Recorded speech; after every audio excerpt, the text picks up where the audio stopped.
Hola, muy buenas tardes a todos. A quienes no me conocen, mi nombre es Ronald Barlow, soy el gerente general de Screening Chile y les queremos dar a todos la bienvenida a nuestra última charla del año en este espacio que hemos denominado Fish Grade Talks y que en conjunto con Hendrix, DCM y Scale hemos estado organizando hace ya 2 años para la industria del salmón. Si hacemos un pequeño recuento, partimos con Alejandro Mas, el año pasado, que nos habló de Big Data y mapeo de genoma en el océano, una charla muy interesante. Luego tuvimos a Humberto Palza, que nos habló también un tema muy interesante respecto de los plásticos y el packaging en la economía circular. Carol Ullín nos habló de la incorporación de la inteligencia artificial en sistemas organizacionales. Tuvimos a Enrique Bravo, que nos habló de la transformación digital y de las nuevas tecnologías, y últimamente a Juan Carlos Eijols, que nos habló de liderazgo adaptativo. Y hoy, a puertas de un nuevo fenómeno celeste en nuestros cielos, estamos invitados a realizar un viaje fascinante por la historia de la astronomía y la revolución científica a través de la charla a cargo del doctor José Massa. Basada en su último libro, Bajo el manto de Urania, repasaremos la historia de los 5 pensadores que permitieron que Isaac Newton descubriese las leyes que rigen los movimientos de los cuerpos en nuestro planeta y en las estrellas más lejanas. Un gran recorrido por estas 6 historias que el profesor Massa nos relatará de manera sintética para contarnos el camino hasta dar con el hallazgo que cambió para siempre el modo de pensar sobre nuestra posición en el universo.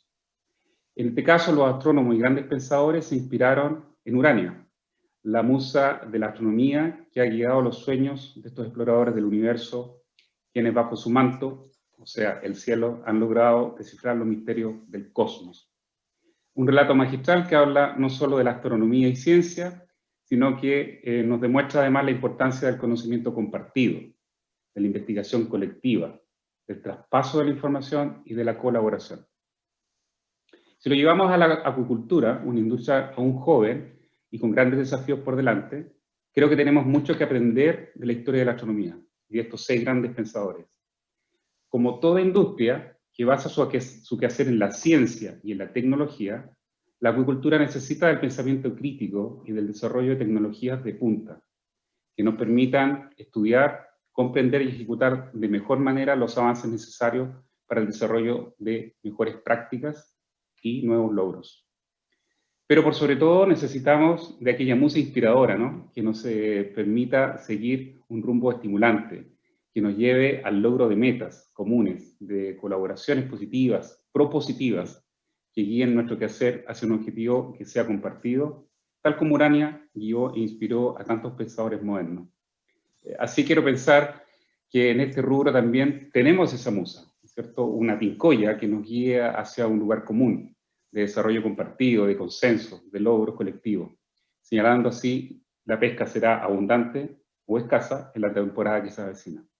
Quiero pensar también que en esta industria tenemos esa inspiración, una luz que direccione nuestro camino, que nos invita a seguir perfeccionando nuestra gestión, posicionando a Chile como un referente y un ejemplo a seguir.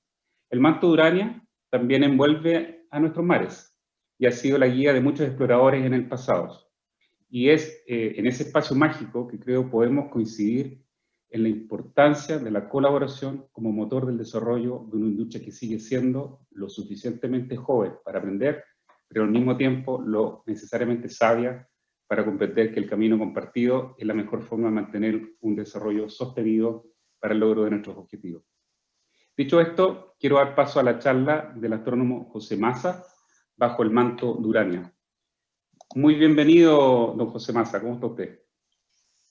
Muy bien, gracias por la invitación y bueno, con mucho gusto les compartiré esta historia de los 5 grandes pensadores que, inspirados por Urania, llegaron a construir la ciencia moderna. Y esto en realidad va mucho más allá de la astronomía. La ciencia moderna hoy día nos permea en todas direcciones y no me cabe la menor duda que la industria acuícola es igualmente parte de la ciencia moderna como todo lo que vemos a nuestro alrededor. Así que la verdad es que estamos hablando de los que introdujeron la manera de pensar de la ciencia. Y con la manera de pensar de la ciencia, el pensamiento racional, científico, el hombre ha ido avanzando en estos últimos 3 siglos, más que lo que avanzó en los 30 siglos anteriores. Y la historia, bueno, tiene raíces en el pasado remoto, pero aquí voy a limitarme a hablar de 5 grandes personajes, pero voy a hacer una pequeña introducción antes de hablar del primero de ellos, que es Copérnico. Así que, bueno, espero que se entretengan. Yo por muchos años he enseñado historia de la astronomía en la Universidad de Chile y estos son los 5 magníficos. Estos son los que realmente cambiaron el destino de la humanidad. Estos son la gente que la historia no la enseñan, el general tanto en la batalla. Todas esas cosas puede que hayan sido importantes para ver cómo se fueron trasvasijando el poder de un lado a otro. Pero los grandes logros de la humanidad, los consiguieron estos 5 y muchos otros más. Pero estos 5 son los más destacados. Y yo creo que la sociedad, en alguna medida, debería de hacerle un reconocimiento bastante mayor, porque algunos de ellos son conocidos, pero otros posiblemente hay uno que yo creo que la mayoría de la gente que me escucha hoy día va a escucharlo mencionar por primera vez. Y son realmente la gente que nos cambió la vida. Nos cambió la vida. No estamos hablando de cuestiones así, cositas al pasar. Pero bueno, entremos en materia. Aquí les comparto un pequeño PowerPoint. En el fondo les voy a mostrar imágenes para irme yo más o menos adaptando a los tiempos.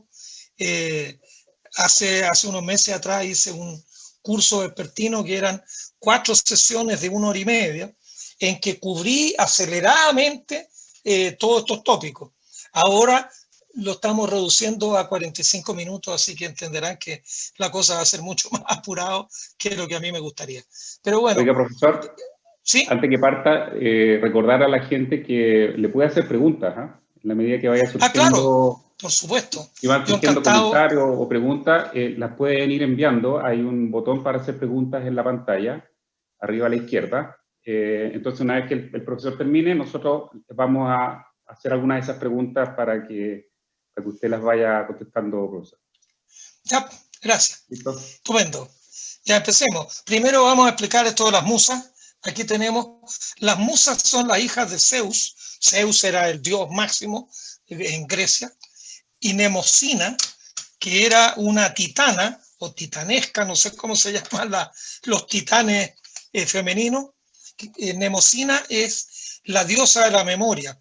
Y los dos tuvieron un romance y nacieron 9 hijas, 9 mujeres, que son las musas.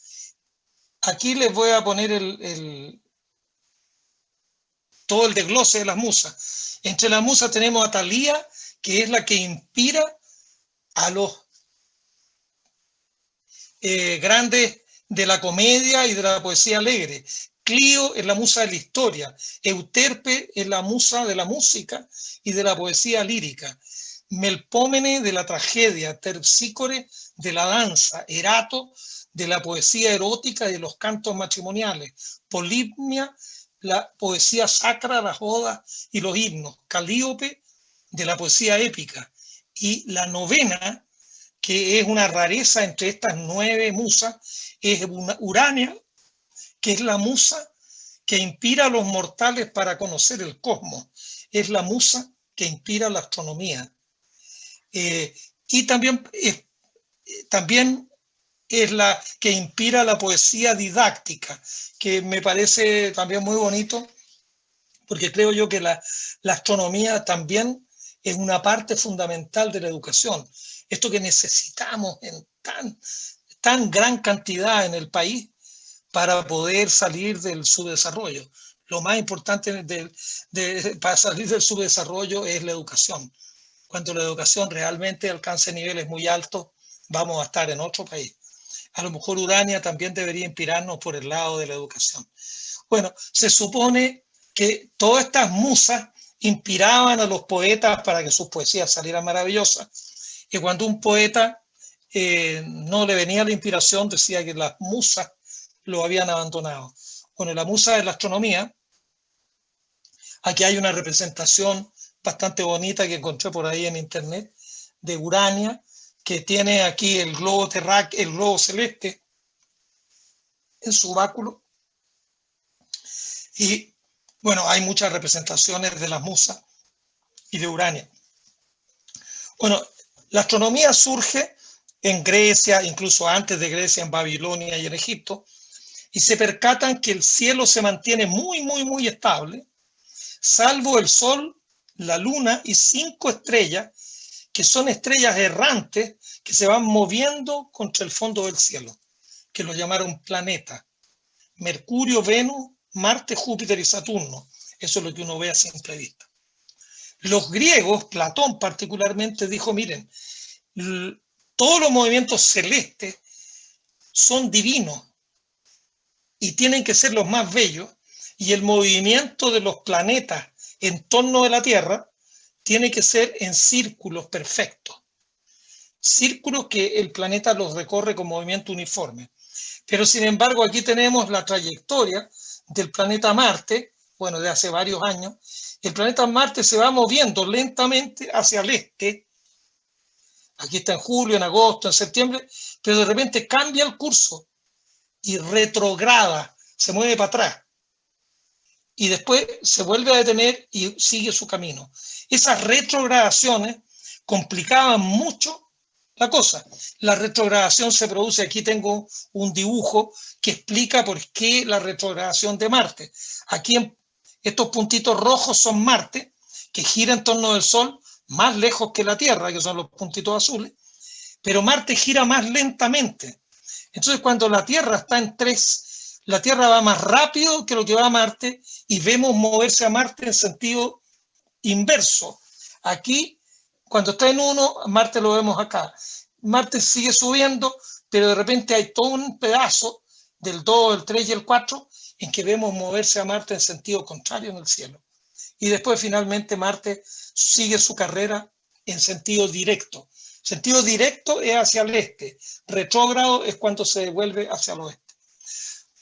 Esto, bueno, grandes pensadores del mundo griego, Euclides, Apolonio, Hiparco, un gran astrónomo de Rodas, y Arquímedes también fue otro de los prohombres de esa época, finalmente construyeron un modelo matemático para representar estos movimientos del cielo, y quien los puso todos juntos en un modelo matemático muy sofisticado es este señor de aquí.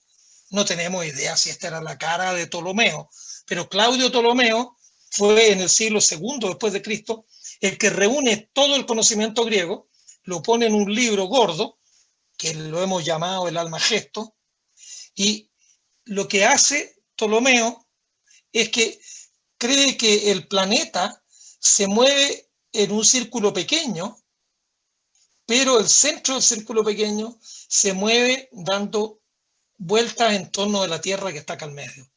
Esto se llama el círculo grande, el deferente, y el círculo chico es el epiciclo. Epiciclo y deferente. Ahora, Ptolomeo hace una representación matemática que no tiene mucho sentido físico, pero es una matemática que funciona. Y en ese sentido, la teoría de Ptolomeo duró como 15 siglos, casi 1500 años, la única representación de los movimientos del Sol, de la Luna y de los 5 planetas era la teoría de Ptolomeo. Bueno, Ptolomeo introduce una cosa que es un poquitito técnica, pero se los menciono al pasar sin explicárselo, que el epiciclo gira en torno de la Tierra, pero la Tierra la mueve del centro del deferente y la corre hacia acá, pero inventa un punto que él lo llamó el punto ecuante, que es simétrico de la Tierra con respecto al centro, Y con respecto a este punto, el movimiento es uniforme. No es uniforme con respecto a la Tierra. Esto es como un resquicio para no violar el principio de Platón de que los movimientos tenían que ser uniformes. Este dice, ya, vamos a hacerlo uniforme, pero no con respecto a la Tierra, sino uniforme con respecto al punto de Quante. Y con eso, la teoría de Ptolomeo es matemáticamente muy compleja, punto uno, y además, dentro de lo precario que eran las observaciones, representa bastante bien lo que se observa y permite hacer efemérides, decir dónde va a estar Marte el año que viene, siguiendo la metodología de Ptolomeo. Pasaron 15 siglos y el modelo de Ptolomeo siguió vigente porque desgraciadamente en la Edad Media en Europa no pasó mucho. En la segunda mitad de la Edad Media hay un poquitito más, ya a partir del siglo XI, XII, hay un poquitito más de quehacer intelectual, pero finalmente este es nuestro primer convocado de los 5 magníficos, el que, ya que estamos viendo fútbol el otro día, no con muy buenos éxitos, este fue el que tomó la pelota atrás y dio el pase hacia adelante para que los otros que estaban delante, finalmente Newton metiera el gol. Pero el que toma la pelota en campo propio fue Copérnico. Copérnico era un polaco que nació en Torún y que su padre murió cuando Copérnico era muy joven, tenía 10 años. Pero el hermano de la madre de Copérnico, Lucas Watzenroth, era el tío de Copérnico que lo tomó casi como hijo adoptivo, lo mandó a estudiar a la Universidad de Cracovia y después lo mandó a estudiar a universidades italianas. Y entre medio, con los estudios que estaba poniéndose en la cabeza Nicolás, el tío Lucas le consiguió una canonjía en un pequeño pueblo polaco que se llamó Frauenburg o Frombork, según si uno lo quiere en latino o en polaco. Este es el mapa de las partes de Polonia. Aquí está el mar Báltico arriba. Aquí está Frauenburg, un pueblito de 1500 habitantes, un pueblo que hasta el día de hoy es un pueblo muy, muy chiquitito. En el mar Báltico, Danzig es el gran puerto polaco, y por acá está Königsberg, que es la ciudad de Kant, que Königsberg ha sido más ruso que polaco y ahora es parte de Rusia. Königsberg ni siquiera es parte de Polonia o de Alemania. Alemania y Rusia se han disputado este territorio muchas veces. Bueno, esta es la catedral de Frauenburg, donde está enterrado Copérnico, y donde incluso hace no mucho tiempo lo exhumaron a Copérnico porque se le había perdido, no sabía dónde estaba, y le hicieron un análisis de ADN a él y al tío, que sí está enterrado en otro pueblo, con una tumba muy bien etiquetada, y encontraron un esqueleto que correspondería al esqueleto de Copérnico. Esta es la catedral de Frauenburg. Ahí se ve un poquitito este lago del Vístula, que es el río que desemboca. En el fondo está el mar Báltico. Bueno, Copérnico estudió en Italia de todo lo que se puede estudiar. Estudió, bueno, matemática y astronomía, ciertamente, tanto en Polonia como en Italia. Estudió derecho canónico y finalmente en Padua incluso estudió medicina. Así que era un humanista realmente connotado, era un tipo muy tranquilo. Después de volver de Italia, trabajó como secretario personal del tío, incluso como médico personal del tío. El tío murió como 10 años después y él partió a Frauenburg tranquilamente, porque era un hombre realmente muy tranquilo. Copérnico era el único que no tenía la ambición de los otros 4 personajes, ya se los voy a contar. Este era el más tranquilo, el más sosegado, y estuvo un tiempo en Frauenburg simplemente, y ahí empezó a elaborar sus ideas astronómicas, y de repente, como 5 años más tarde de haber muerto su tío, lo llaman de vuelta para administrar la diócesis. Incluso llegó a ser como el ministro de Hacienda de la diócesis, ahí de todo ese sector de Polonia, pegadito al mar del norte, al mar Báltico. Y estuvo en su cargo administrando las posesiones de la diócesis como 4 años, y finalmente vuelve a Frauenburg, y los últimos 20 años de su vida los pasa tranquilamente en Frauenburg. Y ahí estructura, y él dice, miren, ¿saben qué más? Yo creo que Ptolomeo no tiene razón, no me gusta lo que hace Ptolomeo, yo creo, dice, que el Sol es el centro de todo. En la teoría de Copérnico, de Ptolomeo, en el libro El Almagesto, el Sol se calcula como 7 veces de más diámetro que la Tierra. Si uno acepta eso, haciendo una numerología muy simple, si el Sol es 7 veces el diámetro de la Tierra, el volumen es 7 por 7 por 7, es decir, es como 300 y tantas veces más grande. Entonces es como raro que un elefante esté girando alrededor de una hormiga. El Sol es mucho, mucho más grande. Bueno, el Sol es 109 veces más grande que la Tierra, pero en la época de Copérnico tenían un error, creían que era como 10 veces más grande que la Tierra. Entre 7 y 12 eran los números que distintos astrónomos habían trabajado. Copérnico dice, miren, el Sol es el centro de todo, Mercurio es un planeta que gira alrededor del Sol, Venus es otro, la Tierra es otro, Marte, Júpiter y Saturno. Y nosotros tenemos un satélite que es la Luna. Entonces el sistema de mundo es, todos giran alrededor del Sol, salvo la Luna, que es nuestro satélite, gira alrededor de la Tierra. Y además, Copérnico, claro, decir eso es re fácil, pero Copérnico estuvo 20 años trabajando en rehacer toda la matemática de Ptolomeo, pero para un sistema que estaba centrado en el Sol y donde la Tierra era simplemente un planeta. Bueno, después de 20 años, un trabajo matemático enorme, finalmente Copérnico publica su libro.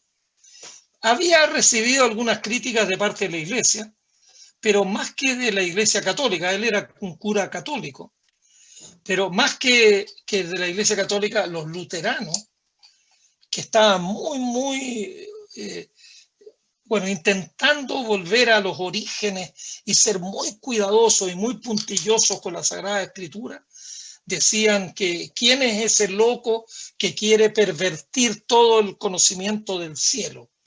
Bueno, el loco era Copérnico, y Copérnico publica su libro en mayo de 1543, no, perdón, fue en marzo que salió el libro en Nuremberg, pues tiene que mandarlo a Alemania porque en Polonia, él vivía en un pueblucho, pero realmente pequeñito, entonces tiene que mandarlo a una ciudad grande alemana, a Nuremberg lo manda, para que le editen el libro. Le llega una copia del libro en mayo y él el 24 de mayo de 1543 se muere. Copérnico publica su libro y muere 2 años después que Pedro de Valdivia funda la ciudad de Santiago de Chile. Y cuando Valdivia llega acá, el conocimiento que él traía y que tenía Europa era de un mundo geocéntrico, donde el rey era Ptolomeo.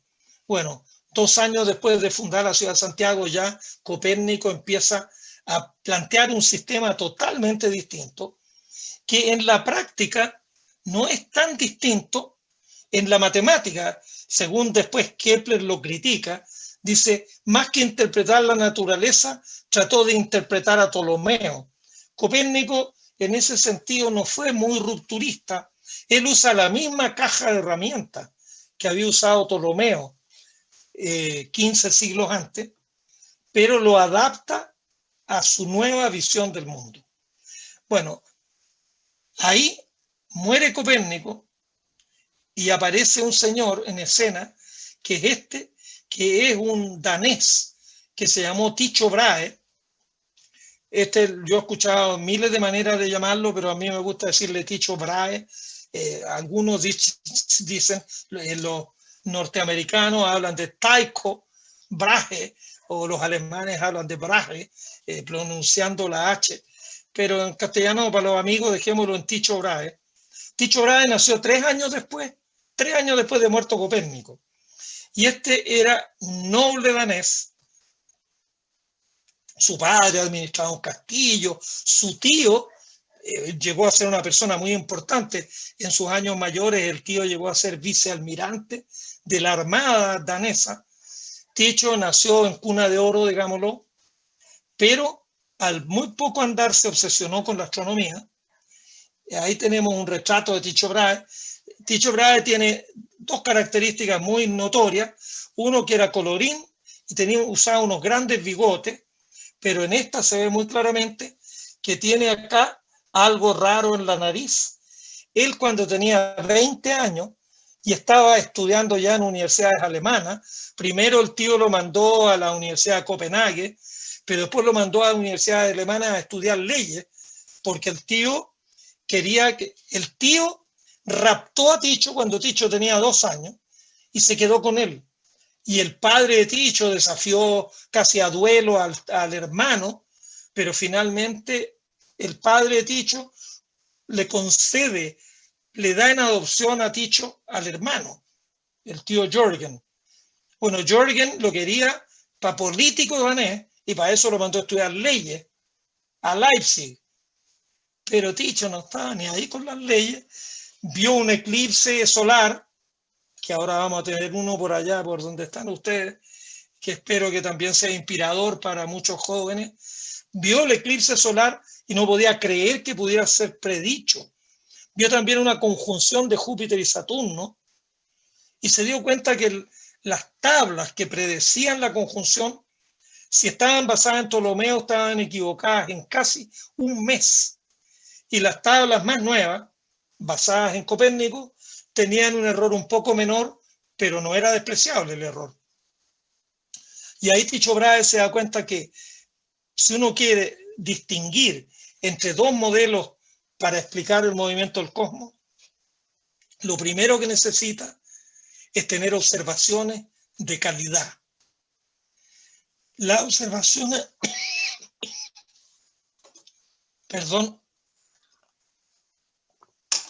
las observaciones que se hacían en la época previa a Tycho Brahe eran observaciones hechas con instrumentos de mala calidad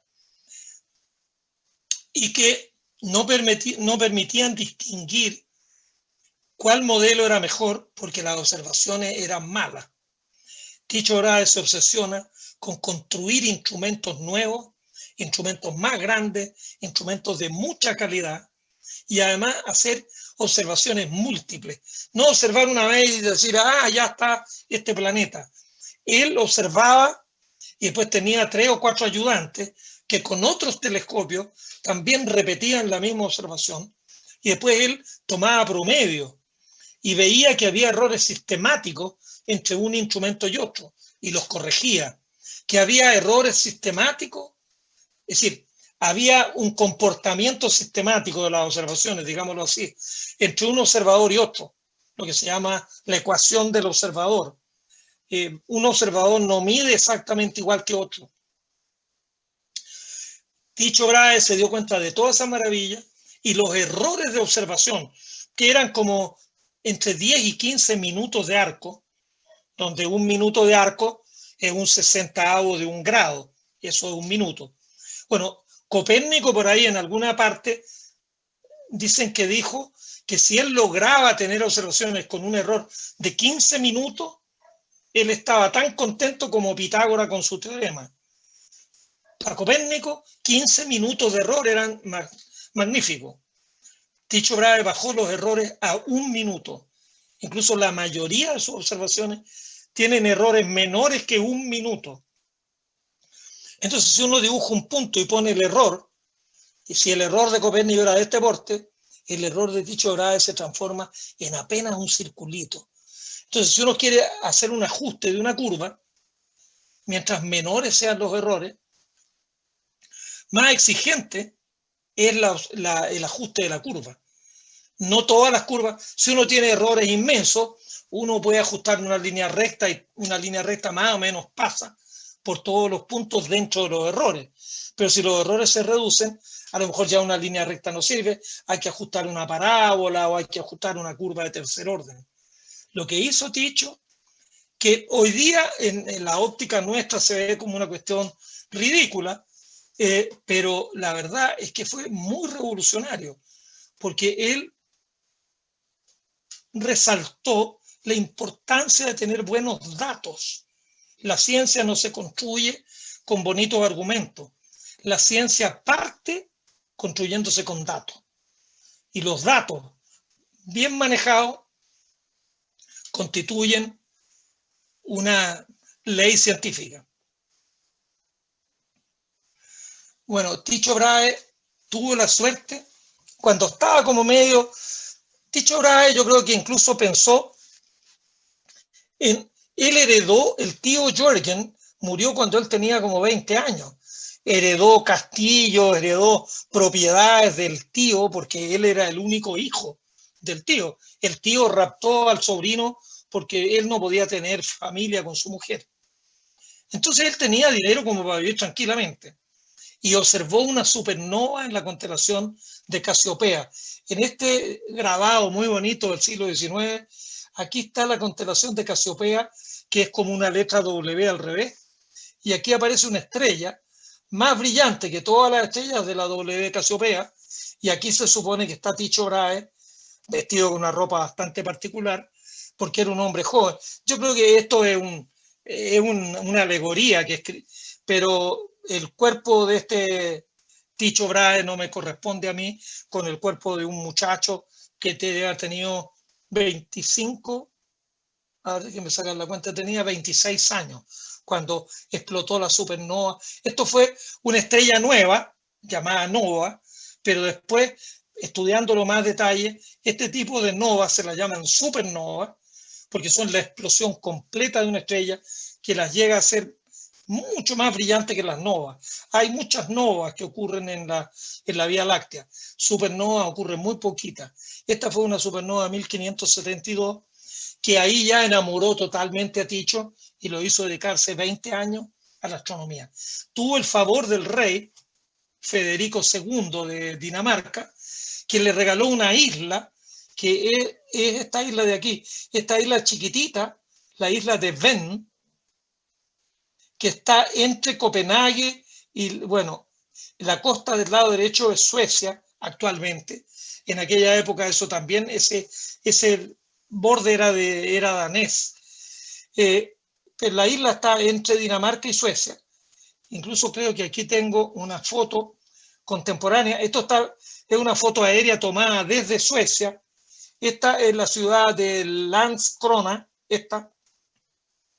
y ahí está la isla de Ven. La isla tiene como 5 kilómetros y el rey le regaló la isla de Ven a Tycho. Y Tycho puso ahí, esta es la isla, aquí en el medio, construyó un castillo, que él lo llamó el castillo de Urania, la musa de la astronomía, que aquí está el castillo de Urania, la fachada del castillo de Uraniborg, y le puso unos jardines alrededor con muros, es todo un castillo gótico medieval, es muy bonito, y después incluso construyó otro observatorio, llegó a tener más de 30 personas trabajando para él en Uraniborg, construyó este otro castillo que lo llamó el Castillo de las Estrellas, Stjerneborg, que incluso tiene detalles que son notables, porque él construyó instrumentos cada vez más grandes, no eran telescopios, no tenían óptica, pero eran instrumentos muy grandes. Pero se daba cuenta, esa isla es uno de los peores lugares del mundo para hacer observaciones. Tiene muy pocas noches despejadas y debe ser ventoso, debe ser de todo. Él se dio cuenta que en una terraza, sacando un instrumento grande, si empezaban a apuntar a las estrellas, un instrumento grande era afectado por el viento. Empezaba a entrar en resonancia con el viento y se ponía a tiritar. Entonces, en Stegenborg hizo un observatorio subterráneo que tenía un techo que se podía abrir. Y entonces, por esas aberturas, teniendo el instrumento en el sótano, donde el viento no lo movía, entonces ahí podía hacer observaciones mejores. Eso es el comienzo de lo que después hoy día tenemos las cúpulas de los observatorios, un telescopio que si estuviera desnudo, el telescopio lo movería el viento y perdería la calidad. Para eso la cúpula protege el telescopio y solo queda una abertura por la cual entra la luz al telescopio. Estos son algunos instrumentos que construyó Tycho Brahe. Los hacía construir en Suiza, en bronce, y toda la escala graduada la graduaban con una punta seca y la chequeaba Tycho y lo mandaba a construir de nuevo si no le gustaba cómo había quedado. Ahí tenemos incluso las divisiones. Aquí se ve divisiones, ya entre una división y la otra no podía subdividir 10 veces.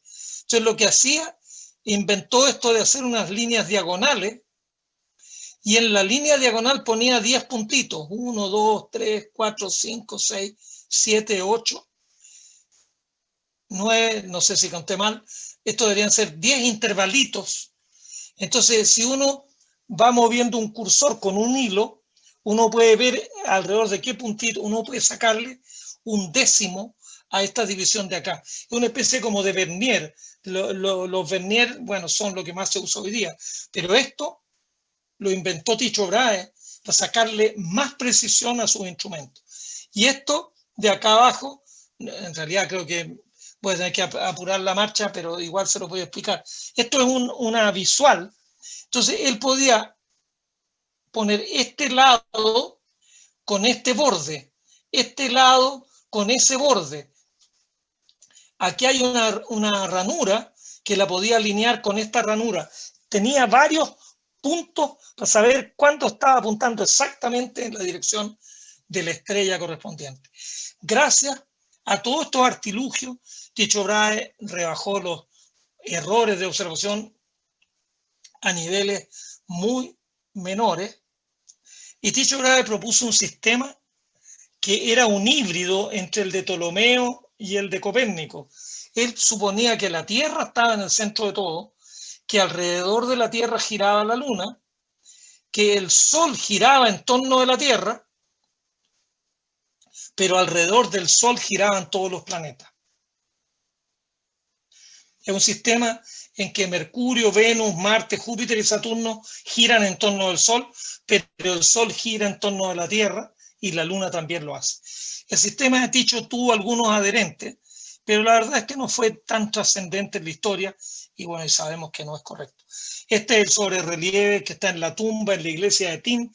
En Praga hay una plaza grande, enorme, donde hay un reloj astronómico precioso que marca ahí un montón de cosas en el cielo, es decir, en una esfera que aparte de dar la hora muestra otras cosas, y hay una iglesia, la iglesia de Tin, y ahí está enterrado Tycho Brahe. Tycho Brahe al final de su vida se peleó con el siguiente rey de Dinamarca y se fue al exilio, y el exilio lo vivió en Praga. Bueno, y en Praga se encuentra con este señor que es Johannes Kepler. Johannes Kepler era un matemático alemán, estupendo, excelente. Tuvo una infancia muy desgraciada. Aquí les voy a mostrar varias imágenes de Kepler. Kepler nació en 1571, como 30 años después, casi que Tycho Brahe. Entonces, Tycho tenía 50 y tanto y Kepler tenía, no, como 20 años después, 25. Kepler se contrató como ayudante para Tycho Brahe, tenía una habilidad matemática muy buena. Estas son imágenes clásicas de Kepler, pero Kepler tuvo viruela de niño y quedó con el rostro bastante desfigurado. Entonces, esta imagen de Kepler que a uno le venden parece que ni a Kepler le gustaba, porque es una imagen un poquitito demasiado photoshopeada, diríamos hoy día, de cómo era Kepler. Este es el lugar. Kepler nació en la parte alemana pegando hacia el sur, hacia Suiza y hacia Francia, pero anduvo por acá, estuvo en Austria, vivió en Graz, vivió en Linz, y bueno, estuvo también ciertamente en Praga con Tycho Brahe, y finalmente muere en la parte norte de Alemania, bastante joven, no alcanzó ni siquiera a cumplir 59 años, por lo menos para mí estándares, 59 años es bastante joven. En Praga hay esta representación alegórica de Tycho Brahe con sus bigotes acá y con un instrumento de medición, y aquí está Kepler con un papel en la mano y haciendo cálculos. Kepler con las observaciones de Tycho Brahe. Esta es la figura posiblemente más cercana a la realidad de Kepler, que se ve que tiene la cara un poquitito tocada. Esta es otra imagen icónica de Kepler que parece que no es muy correcta, ni esta tampoco.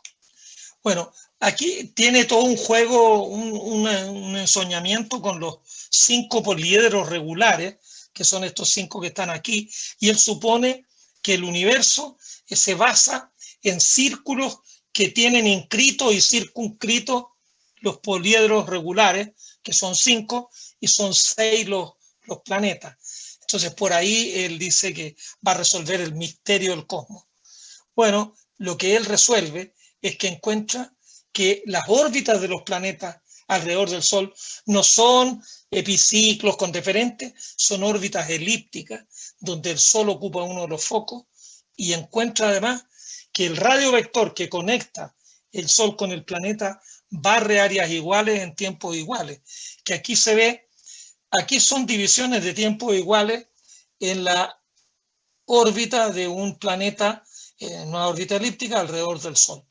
De A a B se recorre en el mismo tiempo que de G a H, porque el barrido del radio vector que conecta al Sol con el planeta barre áreas iguales en tiempos iguales.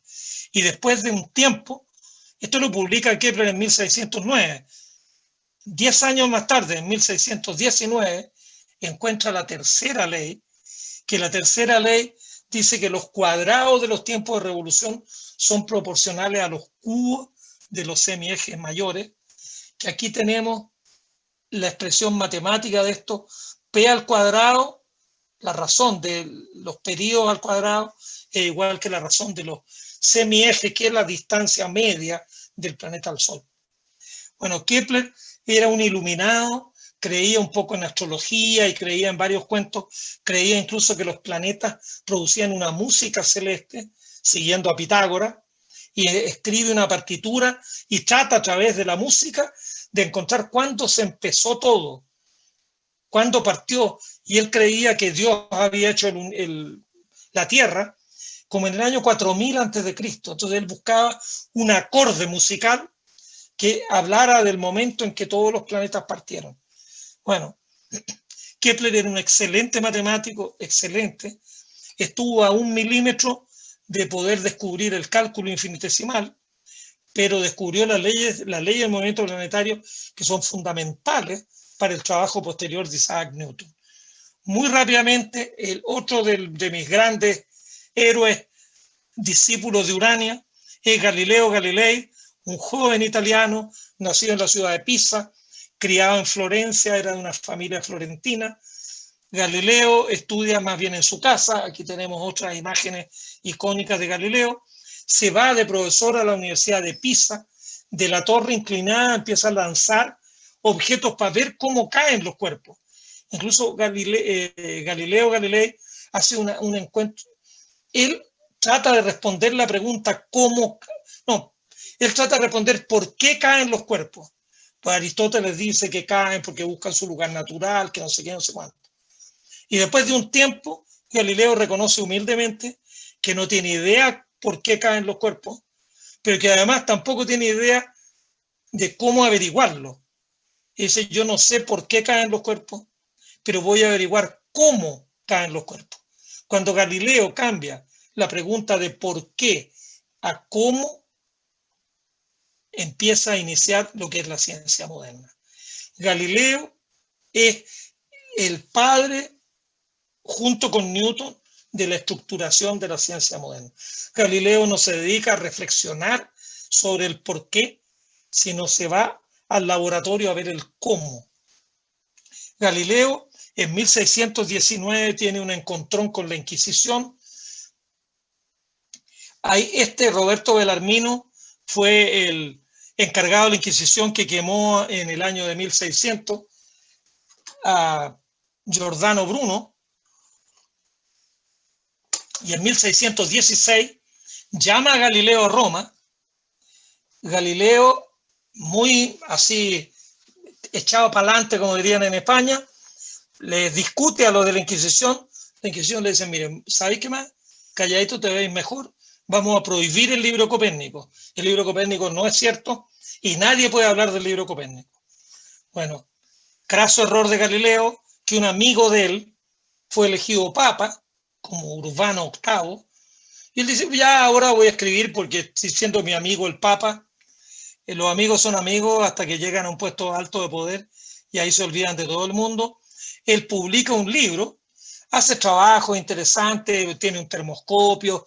Galileo era un físico de gran calibre, pero construyó un telescopio, y con el telescopio, que aquí se ve regalándole su telescopio al gran duque de Venecia, porque él estaba en Padua, con su telescopio encuentra cráteres en la luna, mide las montañas por el largo de la sombra.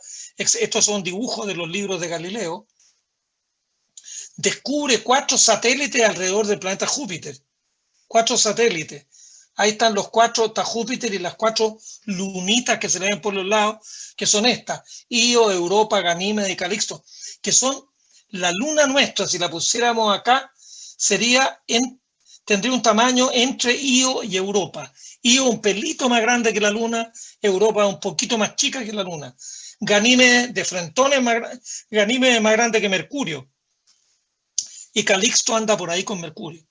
Bueno, estos 4 satélites galileanos y las fases de Venus, que él vio que Venus tenía fases, que de repente se veía como una pequeña parte iluminada, pero en otras ocasiones se veía mucho más chico, iluminado entero. Eso lo lleva a pensar que Venus no puede estar girando entre la Tierra y el Sol, sino más bien que lo que tiene que ser es que Venus gira alrededor del Sol. Bueno, en 1633 a Galileo lo llaman de nuevo a Roma. Estos son los diálogos de Galileo, que es un libro que publicó en 1632. El diálogo sobre el sistema de Ptolomeo y de Copérnico. Lo condenan a arresto domiciliario por el resto de su vida, y finalmente Galileo, muy viejo y enfermo, en la villa Narchetri, hace un libro extraordinario sobre los principios de la física. Ahí tenemos una estatua de Galileo en Florencia. A Galileo le han hecho muchos homenajes, pero eso no quita que estuvo 8 años con arresto domiciliario, sin poder ver a nadie, y eso era literal porque estaba ciego. Galileo no veía, sin embargo no le permitían tener visitantes o gente que le ayudara en su casa. Bueno, y finalmente, con todo este escenario, Galileo muere en 1642, en 1643 nace Isaac Newton. Isaac Newton era un joven que nació bastante mal aspectado en la vida, porque su padre murió 3 meses antes de que él naciera, y la madre, cuando él tenía 2 años,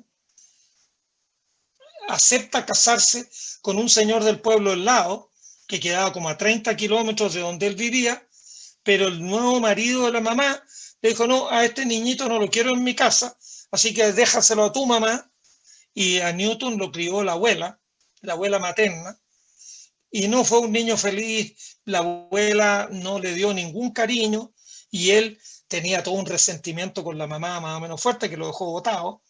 La mamá estuvo 9 años viviendo con este señor, que finalmente se murió, pero la mamá tuvo 3 hijos con el otro señor, Barnabas Smith. Entonces Newton tuvo una infancia muy poco feliz y no se entendía ni con la mamá, ni se hizo muy amigo de sus medios hermanos, tampoco se entendía con la abuela, pero era un niño introvertido y bastante hábil. Finalmente llega a la Universidad de Cambridge. En Cambridge ya explota todo su talento el profesor de matemática, él demostró el teorema del binomio, que es un teorema más o menos clásico. Después del teorema de Pitágoras, el teorema del binomio es un clásico en matemática. El profesor de matemática dice, no, tú cabrito ven para acá, trabaja conmigo. Y como a los 2 años dice, no, mira, yo me voy a dedicar a la teología, quédate tú con la cátedra de matemática. Así que Newton se queda de profesor en Cambridge, en la gran universidad de Cambridge, y vivió ahí 25 o 30 años. Construyó un telescopio refractor, que aquí hay un modelo del telescopio de Newton, y esta es una imagen alegórica de Newton. Newton dice que él descubre que la trayectoria de la Luna alrededor de la Tierra es producto de una fuerza de atracción de la Tierra, que es la ley de atracción universal, que igual atrae una manzana para que caiga al suelo, como atrae a la Luna. Aquí está el manzano de Newton, ahí está la manzana, allá está la Luna, y Newton dice, yo me siento como un niño en la playa, encontrando unas conchitas y algunas piedrecitas muy bonitas, pero frente a mí está el océano de la verdad totalmente inexplorado. El océano de la verdad de Newton está ahí también en esta alegoría. Descubre que la luz blanca se descompone en los colores y hacia el final de la vida lo contratan, lo tientan con irse a Londres y empieza a trabajar en la casa de moneda inglesa. Los ingleses tenían moneda que, como esta de aquí, los frescos, si creemos que los frescos son una creación nacional, está equivocado. Frescos ha habido en todas partes y en todos los tiempos. En Inglaterra, con un cincel, iban sacándole pequeños mordiscos a las monedas de plata y claro, le cortaban un pedacito y después entregaban la moneda como que valiera lo mismo. Pero la moneda se iba desvalorizando porque pesaba cada vez menos. Y con todas esas limaduras que le iban sacando, bueno, vendían después la plata por otro lado. Bueno, Newton mandó a imprimir monedas con este canteo y la moneda inglesa ya no pudo ser falsificada como era antes y llegó a ser director de la Casa de Moneda inglesa. Este es el manzano de Newton, se supone que, bueno, este no es el manzano de Newton, el manzano de Newton se murió hace mucho tiempo, pero dicen que es como un heredero, es como un bisnieto del manzano de Newton que está en un rincón de la Universidad de Cambridge. Esta es la figura de Newton. Newton parece que tenía un pelo bastante largo y tenía una cabeza, un pelo bastante canoso, incluso a los 40 y tantos años. Entonces él sin peluca tenía, porque los ingleses para todas las ceremonias se ponían una peluca hasta los hombros. Él tenía su peluca propia. Y bueno, y la gran ley de Newton es la ley de gravitación universal. Él inventó el cálculo infinitesimal, las derivadas, las integrales, las inventa Newton para poder demostrar que la fuerza con que la atrae a un cuerpo en su superficie es equivalente a que toda la masa de la Tierra esté concentrada en el centro y que uno esté a la distancia de 6.370 kilómetros. Nosotros parados arriba de la Tierra estamos como si estuviéramos a 6.370 kilómetros de distancia de la Tierra.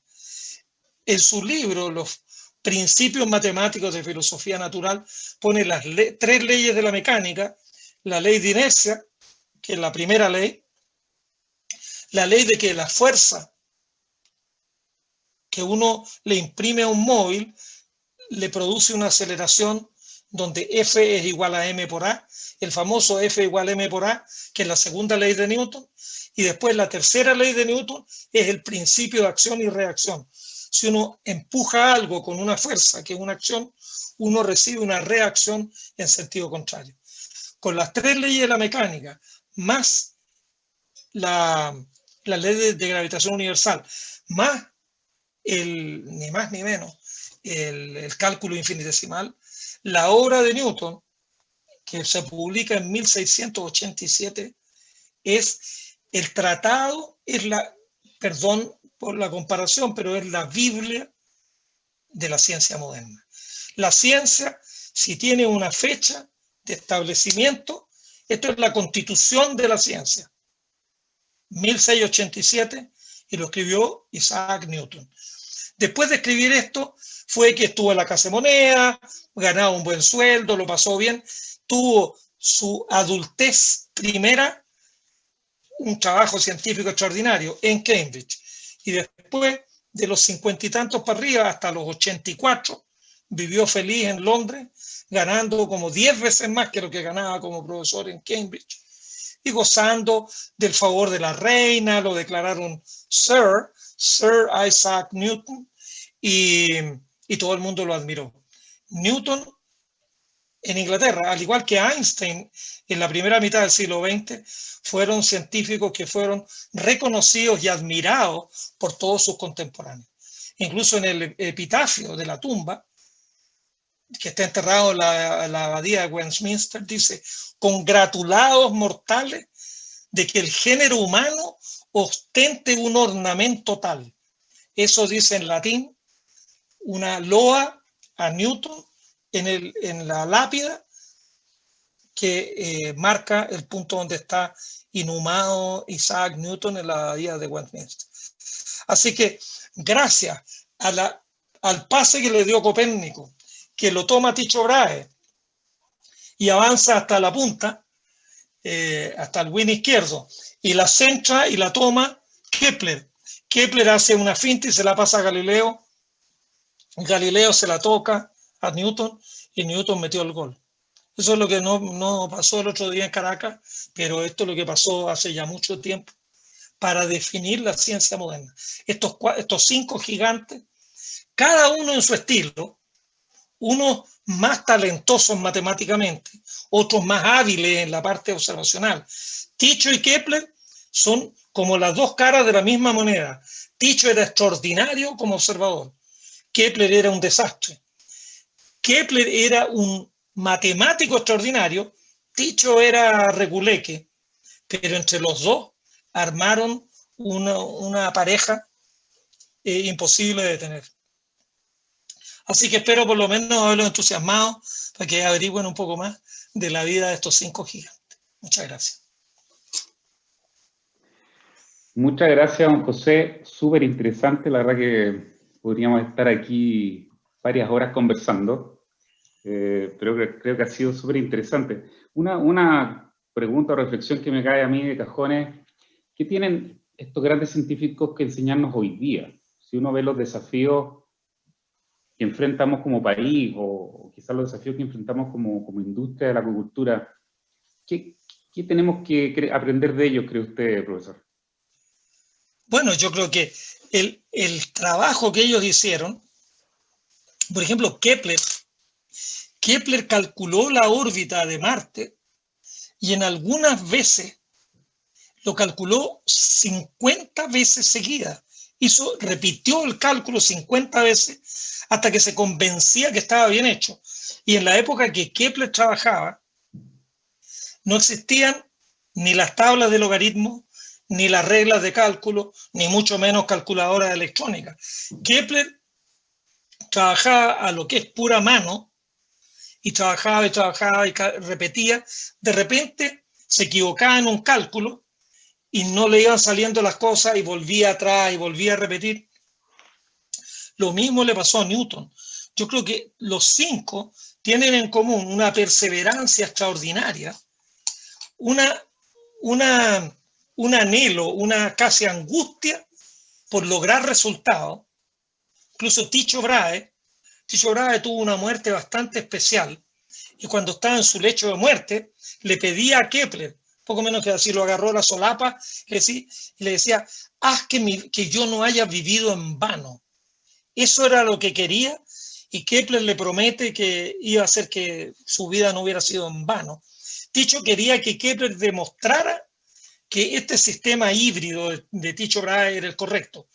Kepler no le hizo caso, pero tomó las observaciones de Tycho, y solo gracias a las observaciones de Tycho fue capaz de deducir las órbitas elípticas. Las órbitas elípticas son un poquitito elípticas, no es que sean un pepino así, no, es un círculo un poquitito más alargado para un lado que para el otro. Kepler hubiera torturado su alma en vano si no hubiera tenido esas observaciones talentosísimas de Tycho Brahe. Yo creo que la moraleja acá, entre estos 5, a pesar, es muy bonito estos 5, uno es polaco, Copérnico, el siguiente es danés, Tycho Brahe, el siguiente es alemán, Kepler, el siguiente es italiano, Galileo, y el último de estos grandes 5 es inglés. Cada uno, Newton era muy inglés, Galileo era muy italiano, etc. Son 5 que viven en lugares distintos en Europa, pero establecen una colaboración intelectual insustituible. Realmente el trabajo intelectual colaborativo es el que va produciendo resultados. Sin Kepler y Galileo, Newton no podría haber deducido las leyes que lo hicieron famoso. Sin Tycho Brahe, Kepler no hubiera hecho nada. Sin Copérnico, posiblemente Tycho Brahe no hubiera tenido el estímulo de hacer muy buenas observaciones. Entonces, el trabajo colaborativo, algo que desgraciadamente en Chile en los últimos tiempos como que lo han minimizado.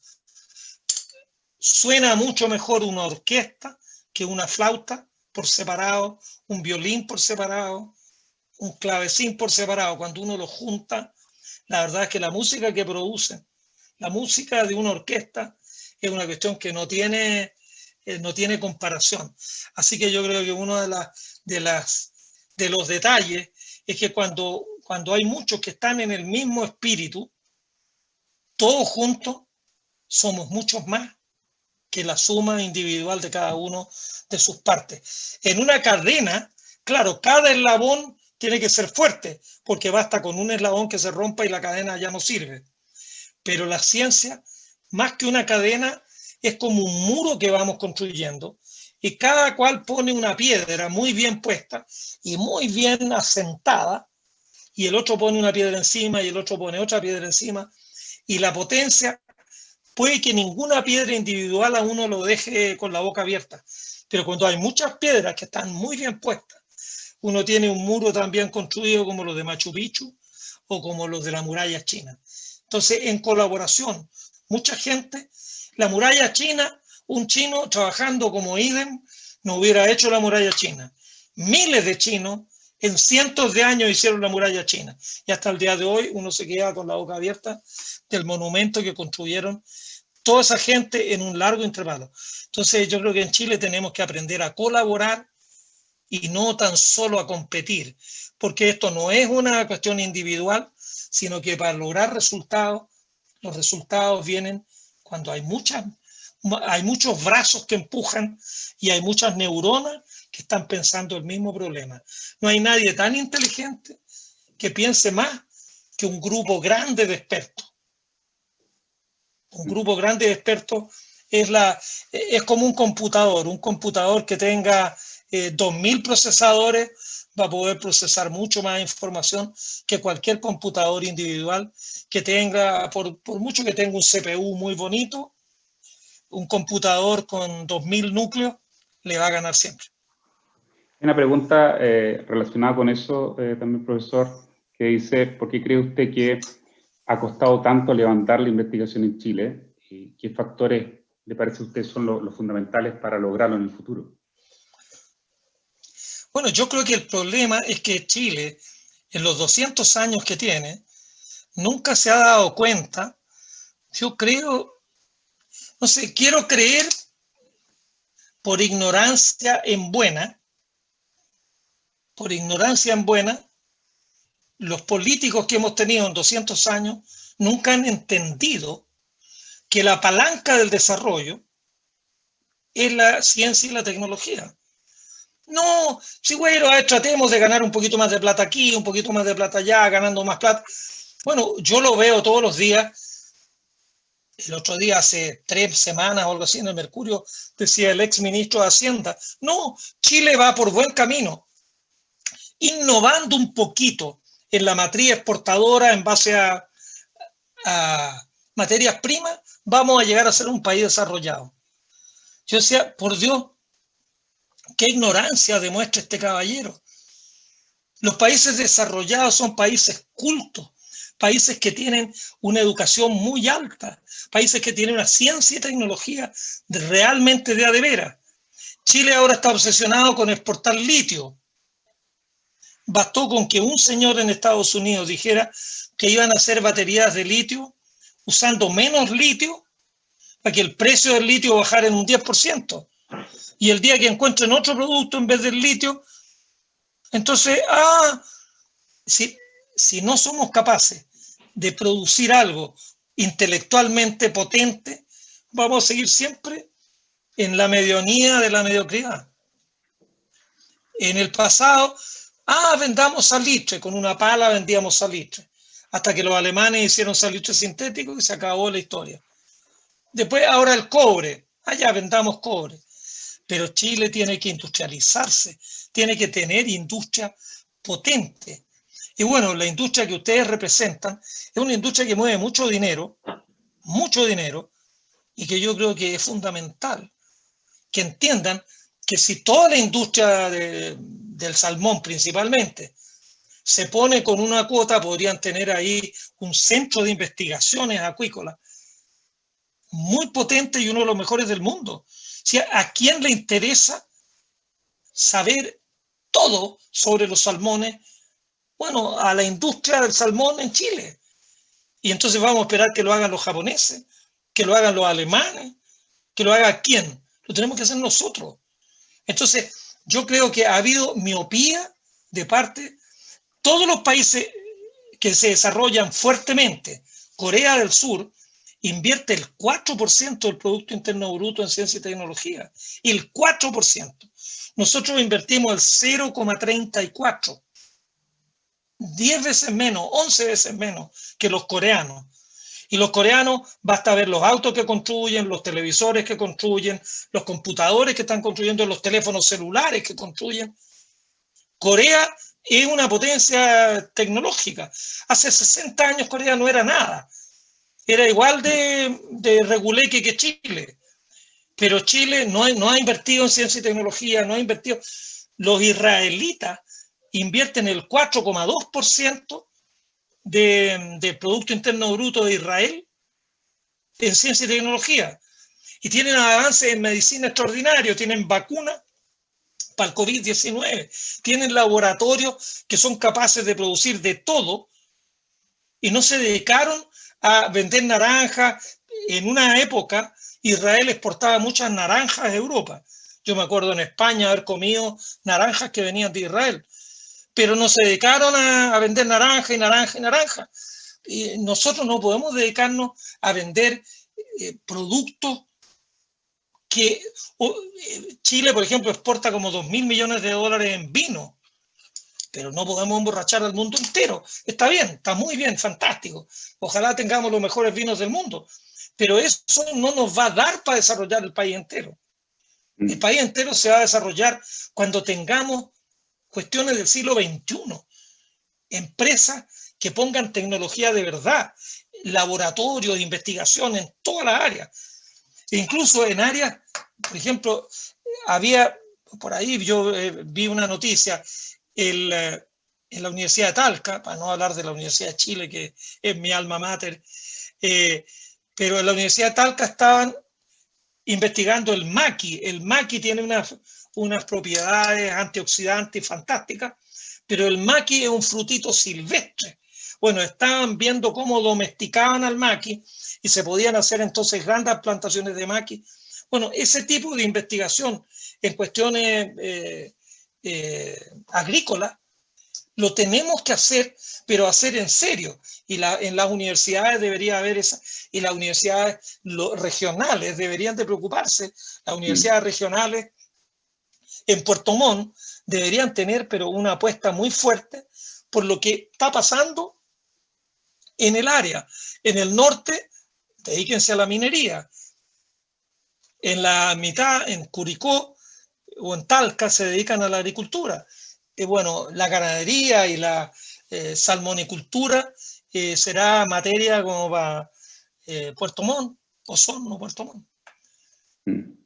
Pero yo creo que el problema es que nunca hemos tenido un modelo de desarrollo para el país entero, para la sociedad entera.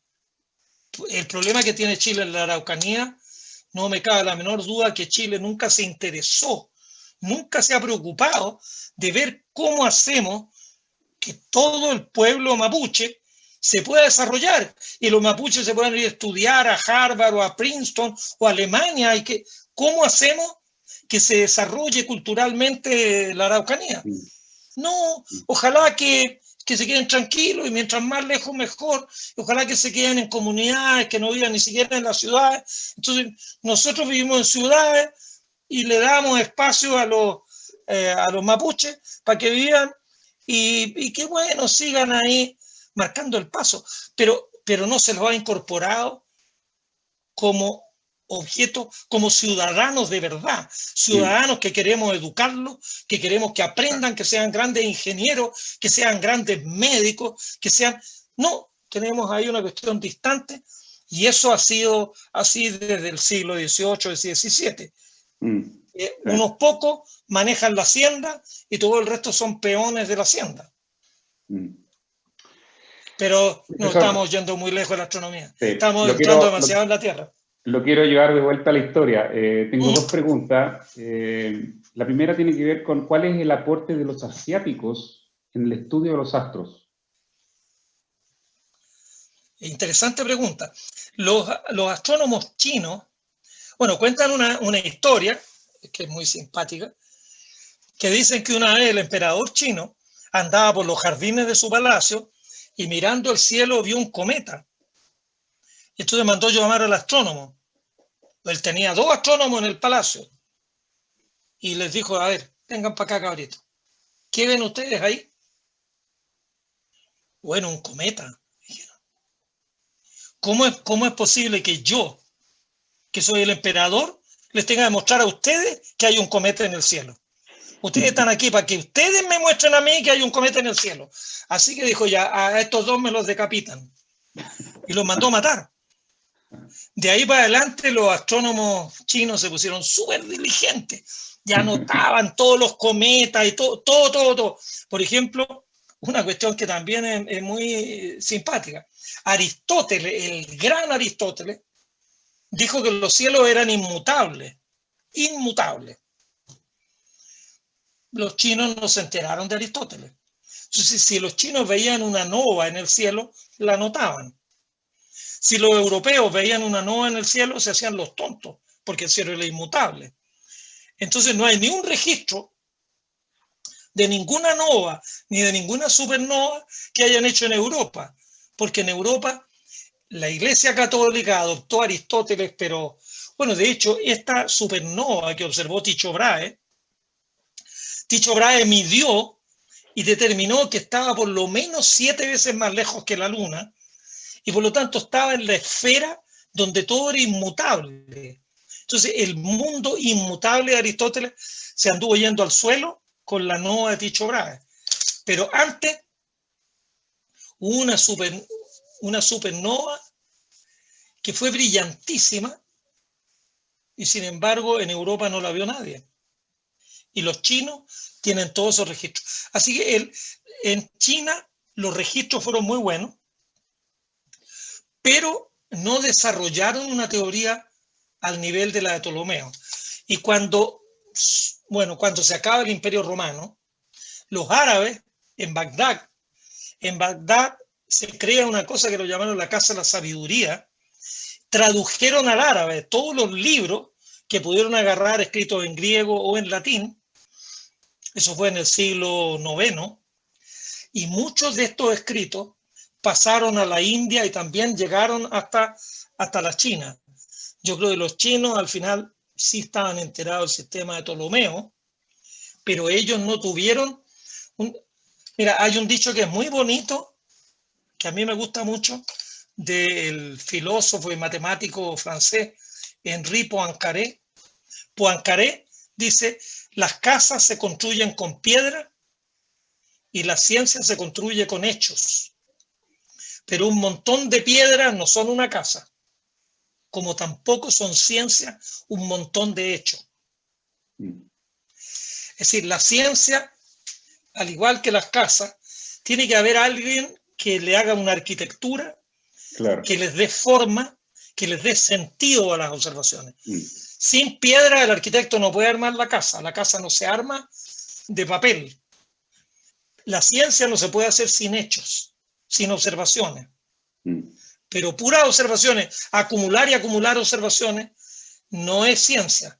Bueno, los chinos acumularon mucho, pero no procesaron lo suficiente como para que uno diga, no, ellos llegaron. Lo mismo se puede decir, y esto que me perdonen los que a esto los puedo ofender, los mayas o los incas o los mapuches en Chile tuvieron visiones del cosmos, observaron, constataron varios hechos. Los mayas llegaron a entender las fases del ciclo de Venus. Venus tiene un ciclo en torno del Sol, lo vemos como lucero de la tarde o lucero del amanecer. El periodo sinódico de Venus, 5 periodos sinódicos de Venus, son exactamente 8 años terrestres. Cada 8 años se va viendo Venus en el mismo lugar del cielo. Esas cuestiones las vieron los mayas. Constataron algunas cosas, pero no hicieron una teoría como la de Ptolomeo.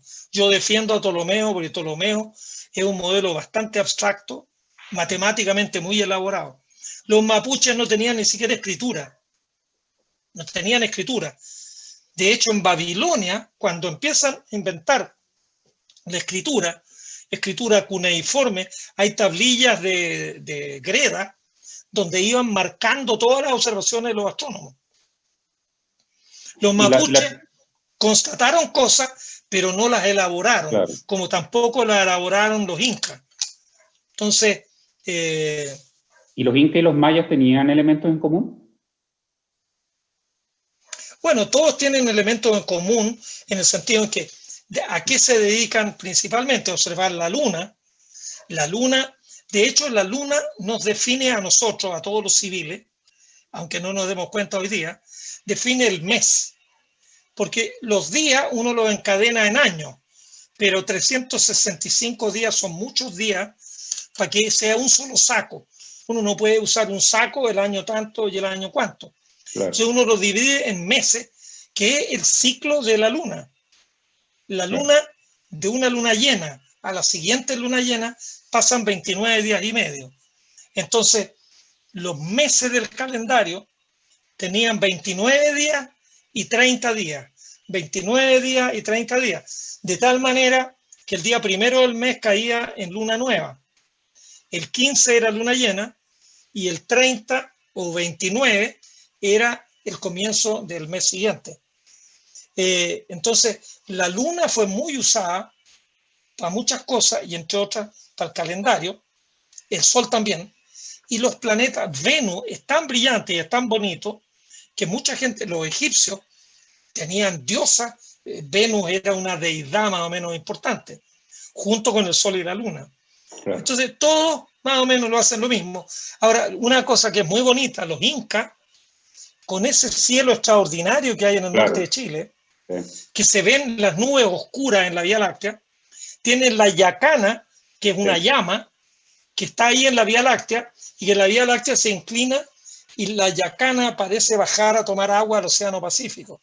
Entonces dicen, claro, al final del verano la Yacana baja porque le da sed, etc. Tienen toda una mitología con animales que ellos identifican en las sombras que se proyectan, las nubes oscuras que se proyectan en la Vía Láctea. En cambio, los griegos, que no tenían tan buena, que en Grecia el cielo más o menos nomás, ellos conectaban estrellitas y armaban algunos monos.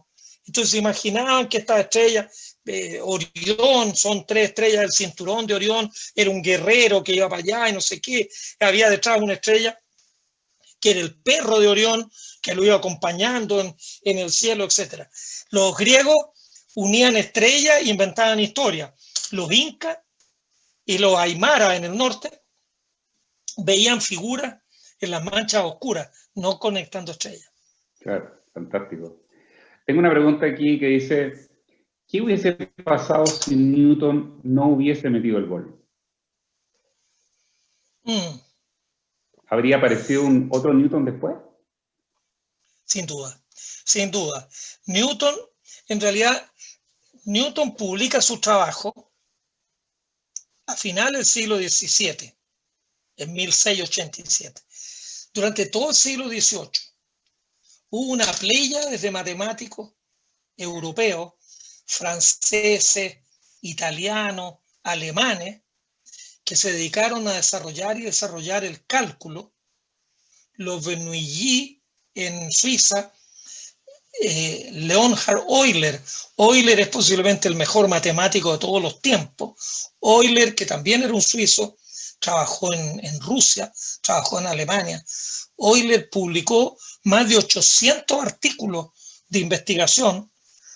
Después vienen otros que son mecánicos celestes más puros, como Lagrange, Clairaut, D'Alembert, y después el último de ellos fue Laplace. Bueno, entre todos esos desarrollan la mecánica y desarrollan el cálculo. Y claro, lo hicieron a partir de Newton. Si Newton no hubiera puesto todo junto, Newton hizo, y que eso es interesante, los geómetras antiguamente en Grecia se dedicaban a ver relaciones entre elementos geométricos, llamémoslo así. Y aparece Euclides, y Euclides hace un libro donde resume todo el conocimiento geométrico, que se llamó Los Elementos de Euclides, donde postula varias cosas y de esos postulados deduce todas las verdades geométricas. Él en el fondo recopila, hace un compendio de toda la geometría que estaba desperdigada. Ptolomeo, con su libro El Almagesto, hace algo parecido a Euclides, pero en astronomía. Y ahora Newton recopila lo que andaba desperdigado, tomó elementos de Kepler, de algunos otros que no mencioné, por ejemplo, uno de ellos es Christian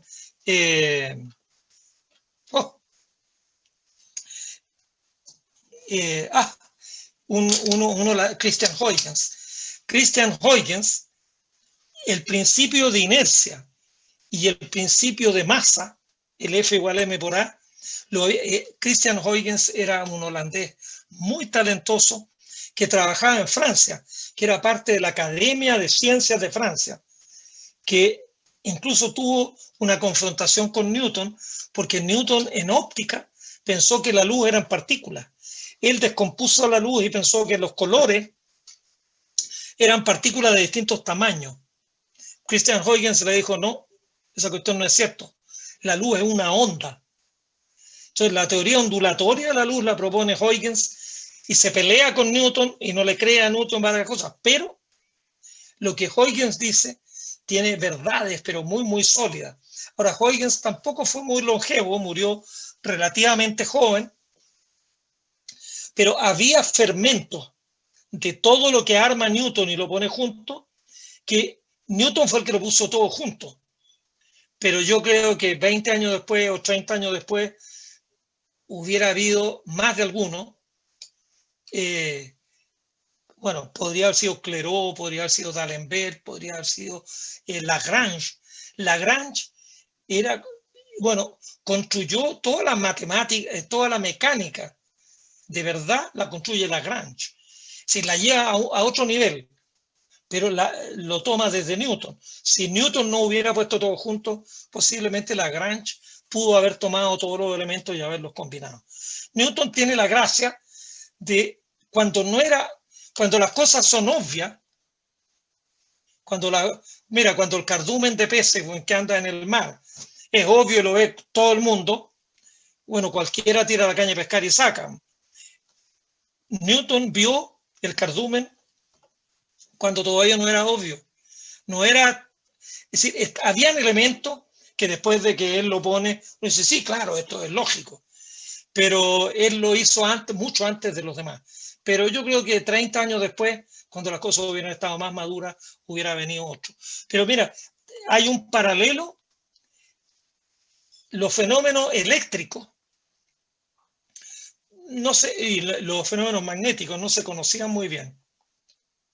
En la época de Newton, el electromagnetismo era cero. Claro. En el siglo XIX,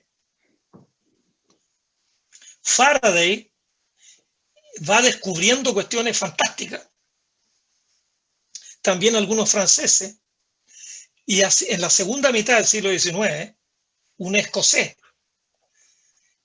este era escocés, hace el mismo rol de Newton, agarra y toma todo el electromagnetismo y lo pone junto, lo pone en 4 ecuaciones, que fue Maxwell.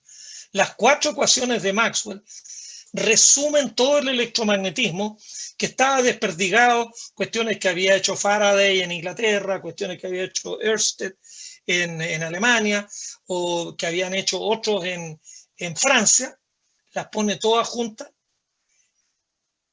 Y entonces Maxwell, en el fondo, perdonando, es el Newton del electromagnetismo. Una vez que Maxwell pone todo junto, de ahí para adelante ya le facilitó la vida a todo el mundo. Lo mismo hizo Newton 2 siglos antes con la mecánica. Profesor, la verdad que no queremos abusar de su tiempo, ya estamos llegando al final del compromiso que teníamos, pero quiero hacerle una última pregunta, Sí. Para ir cerrando, que dice, ¿cuáles serán, en su opinión, los hitos científicos que marcarán el futuro próximo? ¿Qué es lo que usted cree que viene? A lo mejor no solo en astronomía, sino que también en otras áreas de la ciencia. ¿Qué ve usted hacia el futuro? Mira, el ítem de la futurología no se me da muy bien. Yo he leído a algunos futurólogos, a Harari, que me encantó. Bueno, él lo hace desde la historia con sus 21 lecciones del siglo XXI, lo que él cree que va a venir. Kaku, creo que se llama el otro, que es un físico que también habla de lo que viene en el siglo XXI. Yo la verdad es que humildemente prefiero quedarme callado. Yo creo que la tecnología que nos va a permitir controlar, por ejemplo, avances notables que uno no los... Yo encuentro que un teléfono celular es una maravilla. Mira, un teléfono celular, yo tengo la sensación de que tiene información, tiene cosas que corresponden a 1 millón de horas hombre de trabajo, porque son cientos de empresas que han hecho aporte para que funcione el celular teniendo todas las variantes que tienen. Entonces, esto también es una maravilla, esto es una oda a la colaboración. Un teléfono celular, a pesar de que tiene una marca el teléfono, todo lo que tiene adentro, todos los teléfonos tienen más o menos las mismas cuestiones adentro, y que es el producto, el fruto del cerebro humano. El cerebro humano de Corea, de la China, de Estados Unidos, de Japón, de Alemania, de lo que sea. Yo creo que por ejemplo, el GPS es un invento extraordinario. El GPS a uno le va a permitir que el auto, si está conectado por GPS y tiene un mapa de la carretera, el auto puede irse solo por la carretera, por la pista que uno le diga que se vaya. Y va a tener ahí un radar, y si hay un obstáculo el auto se va a detener y va a frenar a tiempo, etcétera.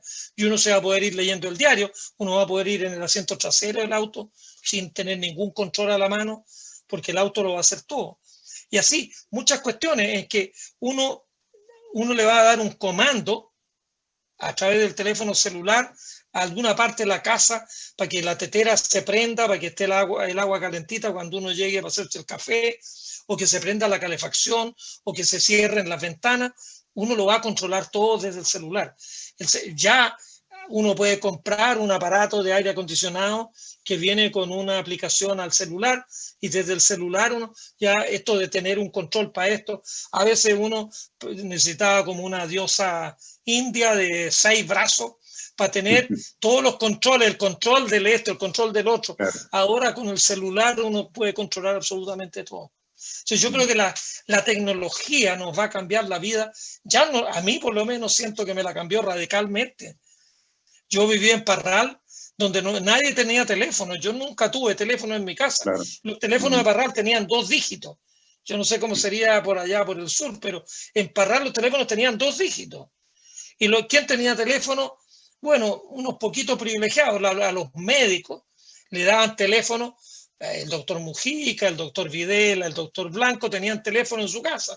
Yo sabía al 34 el doctor Videla, bueno, y uno llamaba, pero uno tenía que ir a la central telefónica a llamar al doctor Videla. Bueno, ahora hay 25 millones de celulares en Chile. Ahora, en astronomía, yo creo que hay, al final del siglo XX, se encontró que existe una cuestión que se llamó la energía oscura, que el 70% de toda la energía del universo es energía oscura, el 70%, y no tenemos la menor idea de qué es lo que es. Y del 30% que queda, el 25% de la energía corresponde a materia oscura, que tampoco tenemos idea de qué es lo que es.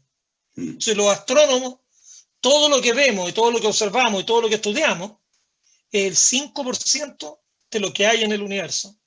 Entonces, yo creo que en el siglo XXI vamos a finalmente descubrir y entender qué es la materia oscura y qué es lo que es la energía oscura. Incluso, una cosa que lo hace aún más interesante, tanto la una como la otra se deduce a partir de lo que nosotros entendemos que son las leyes de la física.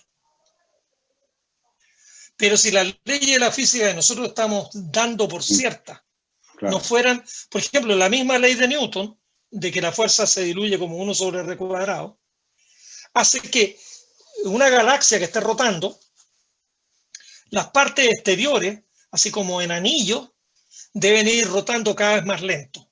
Claro. Y es lo que observamos, que los anillos exteriores rotan igual de rápido que los anillos de dentro. ¿Cómo se puede interpretar? Suponiendo que hay una materia que no vemos, que es materia oscura, y que está llenando todo el espacio de la galaxia. Pero a lo mejor es que estamos aplicando la ley de física equivocada. A lo mejor la materia oscura, en vez de presentarse como tal, nos va a terminar demostrando que la física que estamos aplicando está equivocada. Porque una cosa es que las leyes de Newton funcionen en el sistema solar, y otra cuestión es que funciona. El sistema solar tiene un tamaño de como 5 horas luz. La luz se demora 5 horas en recorrerlo. La galaxia tiene 100.000 años luz. A lo mejor localmente las leyes de Newton son perfectas, pero en la escala de la galaxia, a lo mejor las leyes de Newton empiezan a hacer agua, y lo que nosotros creemos que es materia oscura podría ser simplemente una debilidad de la forma que nosotros estamos representando la naturaleza. Lo mismo puede pasar con la energía oscura. Entonces, yo creo que hay algunos desafíos muy, muy, muy bonitos. Lo otro, que permíteme una disquisición, en astronomía nosotros vemos el pasado, no estudiamos el presente. Claro. Aquí y ahora, pero allá y entonces. Pues si vemos una estrella cercana, la luz viajó y se demoró 5 años, 10 años. El centro galáctico lo vemos a 30.000 años luz. Es decir, lo que vemos es como era hace 30.000 años. 30.000 años, claro. Si vemos las galaxias más remotas, la luz de las galaxias más remotas se demora como 10.000 millones de años en llegar acá. Entonces vemos, el universo tiene 14.000 millones de años. Vemos cuando las galaxias eran chiquititas, eran niñas, pequeñas. Y si tenemos telescopios más grandes, vamos a poder escudriñar un poquito más lejos. Y al ir un poquito más lejos, vamos a ir más atrás en el tiempo. Y vamos a poder llegar casi al parto del universo. Vamos a llegar en el momento del Big Bang. Y entonces por eso, mira, en Chile se está construyendo un telescopio de 39 metros de diámetro. No sé, ¿para qué un telescopio tan grande? Es que las cosas muy remotas, la luz que nos llega acá es tan poquita que necesitamos una palangana muy, muy grande para poder recolectar luz suficiente. Entonces, con los telescopios nuevos, yo creo que podríamos entrarnos en los momentos juveniles e infantiles del universo. Seguro que ahí van a salir una playa de cosas lindas. Oye, y además, José, no sé si me atrevo a preguntarle esto, pero y usted como José Massa, ¿qué piensa de antes del Big Bang? 15.000 años atrás o 16.000 años atrás. Mira, una muy buena pregunta. A lo mejor esto da para otra charla, digamos. Eso da para otra charla, pero lo que yo te puedo decir es lo siguiente, tal como cité a Poincaré, de que la ciencia se construye con datos. 13.800 millones de años atrás ocurrió el Big Bang. Del Big Bang para adelante, todas las líneas de tiempo dicen para adelante, para adelante, para adelante. El Big Bang es más o menos, si yo aquí me voy para el sur, me voy a Valdivia, a Puerto Montt, a Coyhaique, a Punta Arenas, y sigo para el sur y llego al polo sur. Si estoy en el polo sur, para allá es para adelante, para allá es para adelante, para allá. Todas las direcciones del polo sur son para el norte. No hay al sur del polo sur. Bueno, en el Big Bang, todas las líneas son para después del Big Bang, después del Big Bang, después del Big Bang. No hay línea para antes del Big Bang. Entonces, en esa medida, uno entra en un terreno donde la ciencia ya no existe, es pura especulación, es filosofía, uno podría pensar muchas cosas. A lo mejor habían dinosaurios rosados, a lo mejor habían cualquier cuestión, pero como nunca vamos a tener la posibilidad de saber qué es lo que había, lo mismo ocurre, una cuestión que eso es más real, es que este universo que tenemos nosotros tiene cualidades muy especiales. Hay como 10 variables, perdón, 10 constantes de la física que son fundamentales. La constante, por ejemplo, de gravitación universal. Hay un G mayúscula en la ecuación. Si ese G mayúscula fuera 10 veces más chico, entonces las cosas pesarían 10 veces menos. Entonces la fuerza de gravedad sería menos importante. Si uno le baja como con una perilla el valor a G, llega un momento en que uno no puede formar estrellas. Y si no puede formar estrellas, las estrellas cocinaron los elementos químicos en el interior, porque el Big Bang solo produce hidrógeno y helio. Entonces, si G hubiera sido mucho más chico, no tenemos estrellas y no podemos llegar a hoy día aquí. Si G fuera mucho más grande, todo coagula mucho más rápido. Entonces, dicen por ahí que tal vez no fue un Big Bang, sino que son muchos Big Bang. Hay muchos que no se creó un universo, sino un multiverso. Hay muchos universos, como mellizos, pero a nivel de 100. En los otros, las variables están tan mal aspectadas que no pasó nada. Otros universos que se expandieron y después se contrajeron, otros que se están expandiendo y se enfriaron hasta el infinito. Y justo el nuestro, obviamente, es aquel que es compatible con el hecho de que nosotros estemos vivos acá hoy. Pero estos multiversos son universos fuera del nuestro, pero no tenemos ni una posibilidad ni de estudiarlos, ni de mirarlos, ni de recibir señales. Entonces, en el fondo, empieza a ser como una especulación filosófica. Si yo me saco, mira, creo que el Kino está acumulado, son como 5.000 millones de pesos, no sé cuánto. Si yo voy y me compro un cartón del Kino y me lo saco, yo puedo decir, bueno, es que yo compré un cartón, pero hubo 2 millones de personas que también compraron otros cartones y los otros 2 millones no se lo sacaron y yo me lo saqué. Claro, es una cuestión que lo deja a uno más tranquilo, porque si yo voy y compro un cartón y me lo saco, yo podría decir, bueno, pero ¿cómo se vendió un solo cartón que fue el mío y yo me lo saqué? Pero hay una probabilidad en 10 millones de que uno se lo saque. ¿Cómo voy a haber sido yo el que se lo sacó si había un solo? Claro, si yo digo, no, es que se vendieron 10 millones de cartones, o sea, a alguien le tenía que caer y bueno, me cayó a mí. Claro. Entonces, hay una cuestión que es como buscarle el asunto del huevo y la gallina. Si nosotros estamos aquí, y eso ya es un hecho de la causa, y yo, la verdad que con esto de los multiversos me pongo nervioso, porque es lo mismo que preguntar por antes del Big Bang, pero en paralelo. Hay otros universos paralelos. Claro. Ahora, también especulan, nosotros vemos 3 dimensiones espaciales y una temporal. podemos mezclar la sopa y decir que nosotros vemos 4 dimensiones. Pero algunas teorías físicas dicen que el universo tiene 11 dimensiones, pero que las dimensiones se ocultan.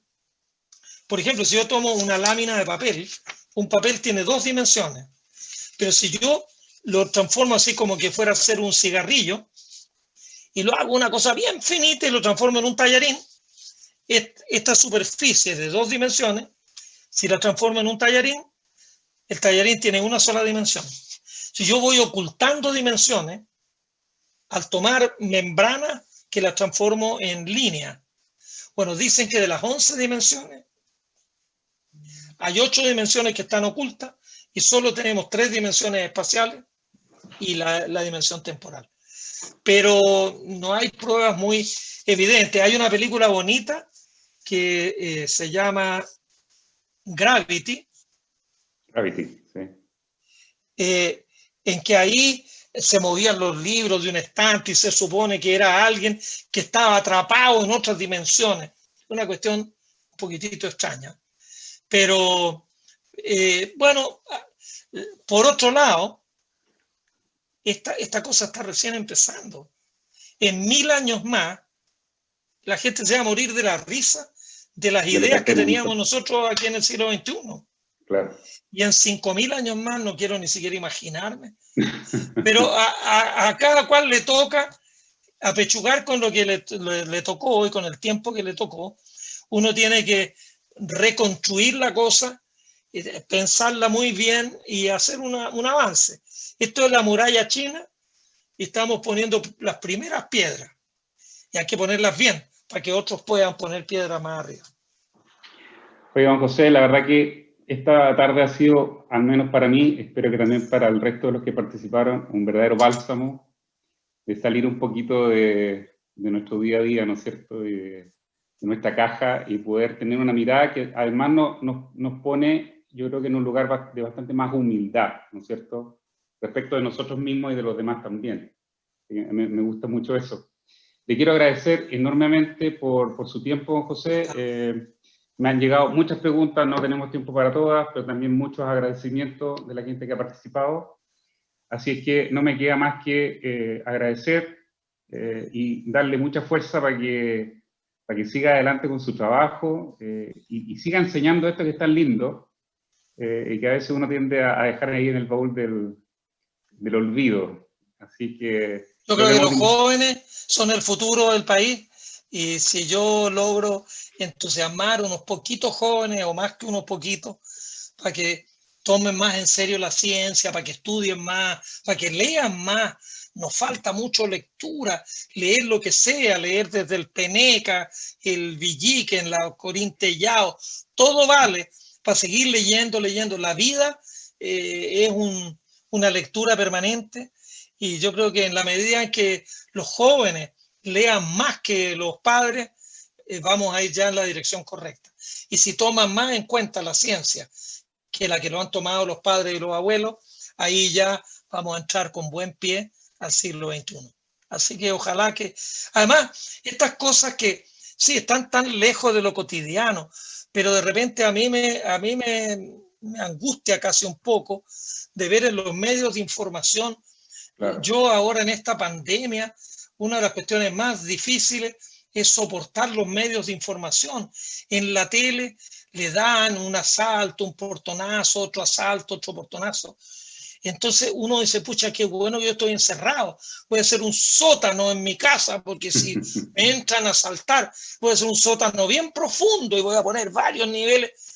Pero nos quieren como volver locos. Yo creo que hay tantas cosas lindas. Chile es un país precioso, tenemos tanto que hacer, tantas cuestiones que pucha, hablar de la belleza de algunas cosas y cómo vamos a entender mejor los volcanes y los lagos y cómo vamos a criar mejores salmones para que tengamos cuestiones más ricas aún para comer y vamos a hacer un buen vinito blanco para después acompañar al salmón.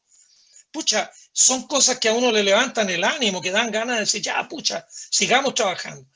Pero desgraciadamente hay pocas instancias en las cuales uno pueda tener conversaciones que tienen un valor agregado distinto de saber si la fulanita se puso pechuga o no, o si se la sacó, o si se rectificó la nariz. Y están 2 horas comparando fotos para ver si se operó la nariz o si se puso más pechuga. La verdad es que es como deprimente pensar que en este país no pasa nada, al punto que hay que rellenar con tonterías todos los hogares chilenos. Yo creo que deberíamos pensarlo un poco más, y hay cuestiones tan bonitas que están pasando en todas partes. Yo prefiero que nos cuenten historias lindas y no que nos estén así como machacando y achacando cada vez más. Así que bueno, gracias por darme la oportunidad de hablar. Yo aquí en mi cautiverio, llevo 9 meses de cautiverio, por lo menos me siento reconfortado al pensar que a lo mejor estas conversaciones pueden estimular para que alguien lea un poquito más, para que busque en internet algo que no entendió de lo que yo dije. Bueno, esto, lo que yo dije, está escrito en un libro, que es el libro más reciente que yo he sacado, y lo pueden ver ahí de mejor forma si esto les interesó. Así que bueno, perfecto. Buenas noches y muchas gracias. Muchas gracias, don José. Gracias también a quienes participaron desde sus casas, desde sus computadores. Gracias de nuevo a quienes nos han ayudado en esto. Hendrix Genetics, DCM, Scale, que han creído en este proyecto y nos han ayudado a llevarlo durante este año. Esta es nuestra última charla de este año. Esperamos volver el próximo. Les deseamos unas buenas noches ya a todos ustedes, un buen fin de semana y nos veremos en la próxima. Muchas gracias.